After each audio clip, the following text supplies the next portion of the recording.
Welcome to the Church Resource, where we talk about the best resources for pastors, leaders, and lay people.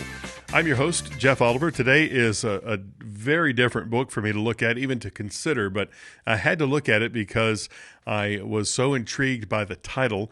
Also met this pastor on a Zoom call. I was part of a group of pastors there who were talking, and this gentleman was being interviewed, actually just presenting his book. The book is called Jesus Never Said Anything New. The author is Matt Rosenberg. That would be Rabbi Matt Rosenberg. Matt is a completed Jew, he would say, a Messianic Jew, and he is a second-generation Messianic Jewish rabbi.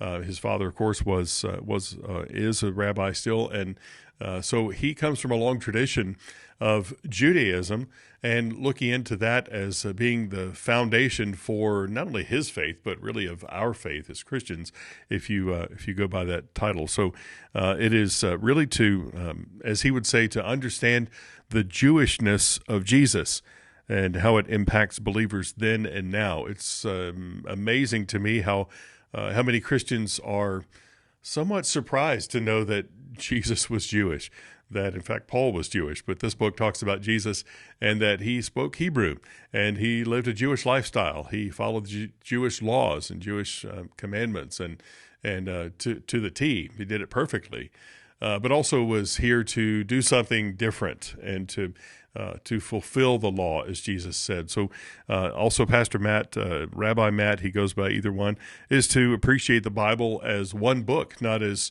two separate testaments, as something that you can discard one part of it, which prominent evangelical preacher and theologian has said lately, that you can just do away with the Old Testament.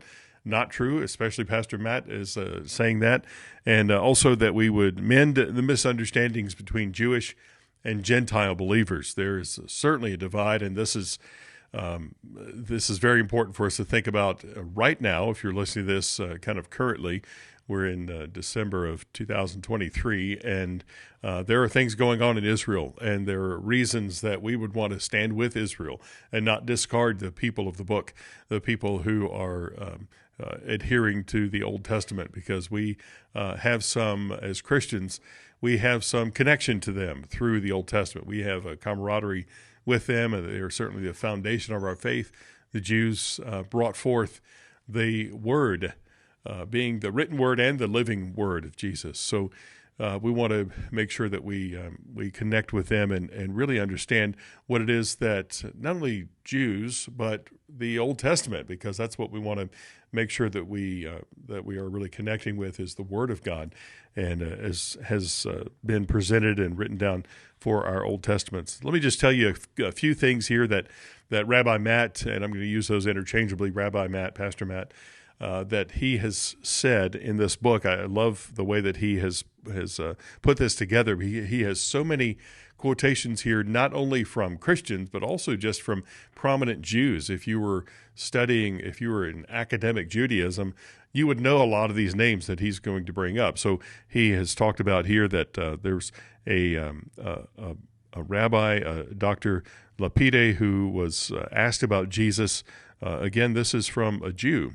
Looking at the historical Jesus, a Jewish scholar, and he says that we Jews are very proud of our Einstein, of our Sigmund Freud's, and we ought to be much prouder of Jesus. This is coming from an observant Jew, not a Christian. He says, Jesus was as faithful to the law as I would hope to be. I even suspect that Jesus was more faithful to the law than I am, and I'm an Orthodox Jew.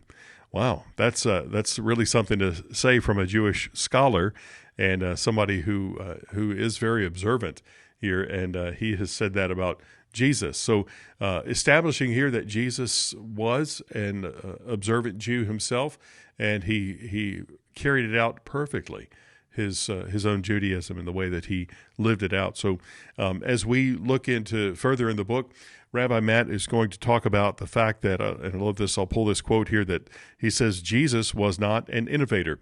At the very least, he was a reformer. If not a reformer, then he was a restorer.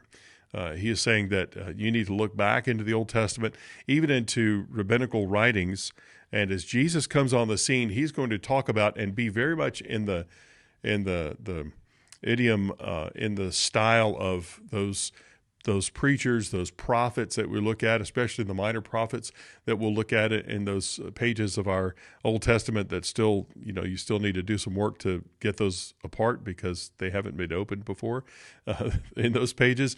So Jesus is speaking in those styles, and he's speaking about things that the Jews already know from before captivity and that they've known since the beginning of their history.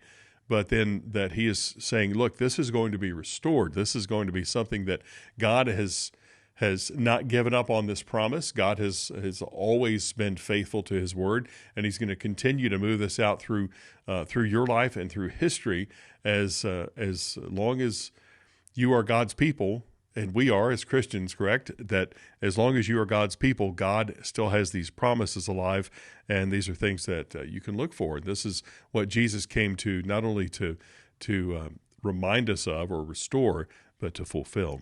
And so, again, Rabbi Matt is talking about that. And I am a little interested that he actually mentions by name Andy Stanley in a few places, but then he doesn't agree fully, obviously, with Andy Stanley, because he is the one I mentioned before who is saying that we can kind of detach from the Old Testament, that we can put that aside and not be too concerned about the Old Testament. We need to focus on the New Testament. Not so, because Jesus certainly did not reject the Old Testament. He certainly looked at it, wanted to remind the people of his day about it, and certainly reminds us about it today as we are completed Jews. We are Jews who are ones inwardly and need to know what that heritage is like and what Jesus has said from the very beginning.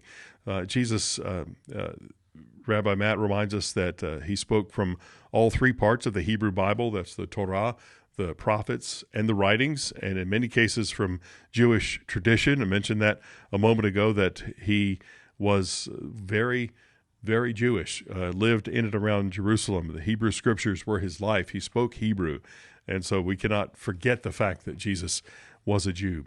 And so this is what I found to be interesting and kind of to me in this book, a turning point of our understanding of Jesus. So now we've established in the first couple of chapters that Jesus was Jewish.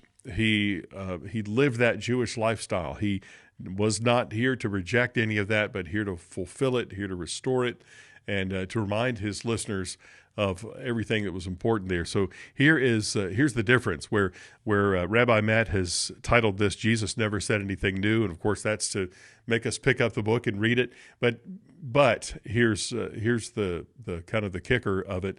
Here's how we resolve that statement to say Jesus never said anything new.